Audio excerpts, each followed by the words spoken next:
Hi friends, இன்னைக்கு சூப்பரான kitchen tips தான் பார்க்க போகிறோம். எதை பற்றிய டிப்ஸ்னா, நம்ம தக்காளி குழம்புன்னு சொல்லுவோம் பாருங்க.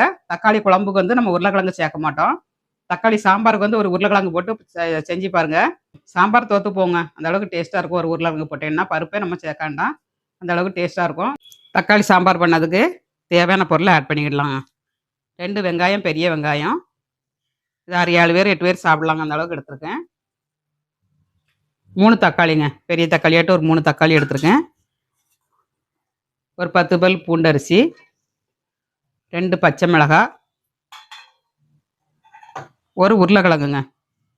இந்த உருளைக்கிழங்கு தான் தக்காளி குழம்பு வந்து சாம்பார் டேஸ்ட்டுக்கு மாற்றுறது இந்த உருளைக்கிழங்கு தாங்க. இதை கண்டிப்பாக சேர்த்துக்கங்க, ஒரு சாம்பார் டேஸ்ட்டில் கிடைக்கும். கட்டி பெருங்காயங்க ஒரு துண்டு போட்டுக்கோங்க. கொஞ்சமாக மல்லித்தழை, அப்புறமா கொஞ்சம் கருவேப்பிலை தழை போட்டுக்கோங்க. 2 ஸ்பூன் சாம்பார் பொடிங்க. சாம்பார் பொடி போடுங்க, நல்லா டேஸ்ட் கொடுக்கும் உங்களுக்கு. அப்புறமா 1 ஸ்பூன் காஷ்மீர் மிளகாய் பொடி, கலர் கண்டி, 1/2 ஸ்பூன் மஞ்சள் தூளுங்க.